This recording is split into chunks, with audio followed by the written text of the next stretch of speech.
Exodus 23.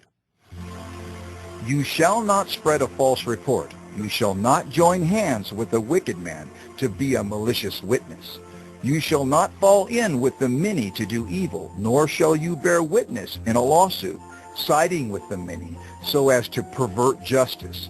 Nor shall you be partial to a poor man in his lawsuit. If you meet your enemy's ox or his donkey going astray, you shall bring it back to him. If you see the donkey of one who hates you lying down under its burden, you shall refrain from leaving him with it. You shall rescue it with him. You shall not pervert the justice due to your poor in his lawsuit. Keep far from a false charge, and do not kill the innocent and righteous, for I will not acquit the wicked. And you shall take no bribe. For a bribe blinds the clear-sighted and subverts the cause of those who are in the right.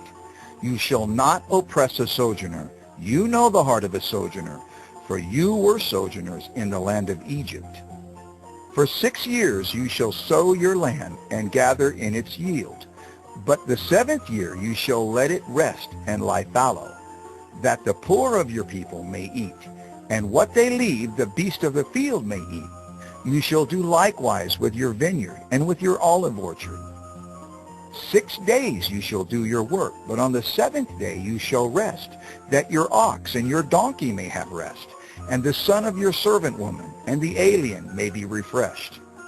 Pay attention to all that I have said to you, and make no mention of the names of other gods, nor let it be heard on your lips. 3 times in the year you shall keep a feast to me.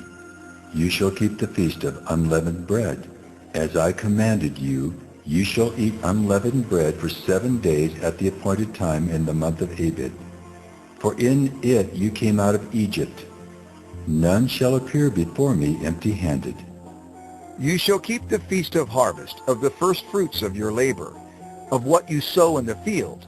You shall keep the feast of ingathering at the end of the year, when you gather in from the field the fruit of your labor. 3 times in the year shall all your males appear before the Lord God. You shall not offer the blood of my sacrifice with anything leavened, or let the fat of my feast remain until the morning. The best of the firstfruits of your ground you shall bring into the house of the Lord your God. You shall not boil a young goat in its mother's milk. Behold, I send an angel before you to guard you on the way and to bring you to the place that I have prepared. Pay careful attention to him and obey his voice. Do not rebel against him, for he will not pardon your transgression, for my name is in him. But if you carefully obey his voice and do all that I say, then I will be an enemy to your enemies and an adversary to your adversaries. When my angel goes before you and brings you to the Amorites, and the Hittites, and the Perizzites, and the Canaanites, the Hivites, and the Jebusites, and I blot them out, you shall not bow down to their gods nor serve them, nor do as they do, but you shall utterly overthrow them and break their pillars in pieces. You shall serve the Lord your God, and he will bless your bread and your water. And I will take sickness away from among you. None shall miscarry or be barren in your land. I will fulfill the number of your days. I will send my terror before you, and will throw into confusion all the people against whom you shall come. And I will make all your enemies turn their backs to you. And I will send hornets before you, which shall drive out the Hivites, the Canaanites, and the Hittites from before you.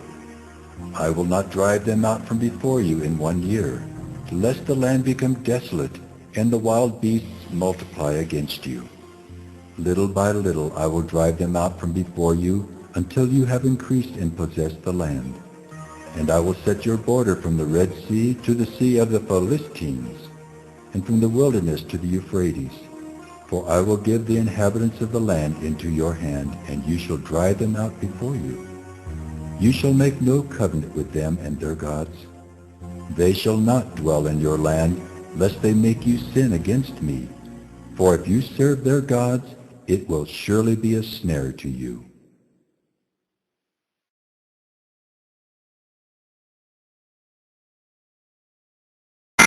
Exodus 24. Then he said to Moses, Come up to the Lord, you and Aaron, Nadab and Abihu, and 70 of the elders of Israel, and worship from afar. Moses alone shall come near to the Lord, but the others shall not come near, and the people shall not come up with him. Moses came and told the people all the words of the Lord and all the rules. And all the people answered with one voice and said, All the words that the Lord has spoken we will do. And Moses wrote down all the words of the Lord.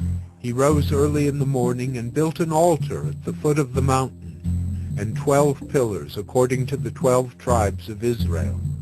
And he sent young men of the people of Israel, who offered burnt offerings and sacrificed peace offerings of oxen to the Lord.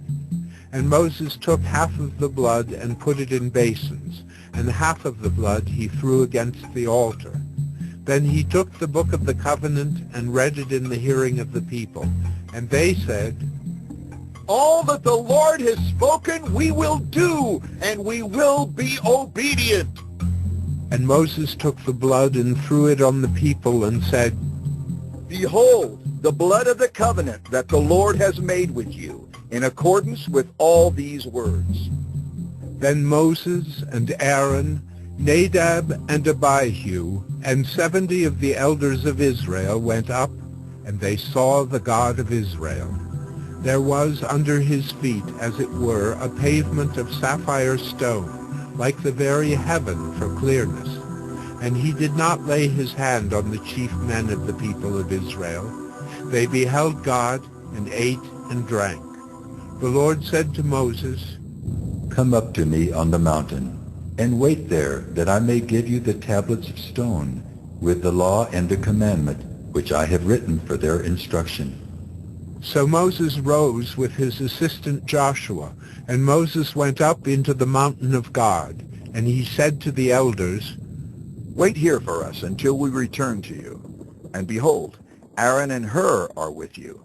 Whoever has a dispute, let him go to them. Then Moses went up on the mountain, and the cloud covered the mountain. The glory of the Lord dwelt on Mount Sinai, and the cloud covered it 6 days. And on the 7th day he called to Moses out of the midst of the cloud. Now the appearance of the glory of the Lord was like a devouring fire on the top of the mountain in the sight of the people of Israel. Moses entered the cloud and went up on the mountain. And Moses was on the mountain 40 days and 40 nights.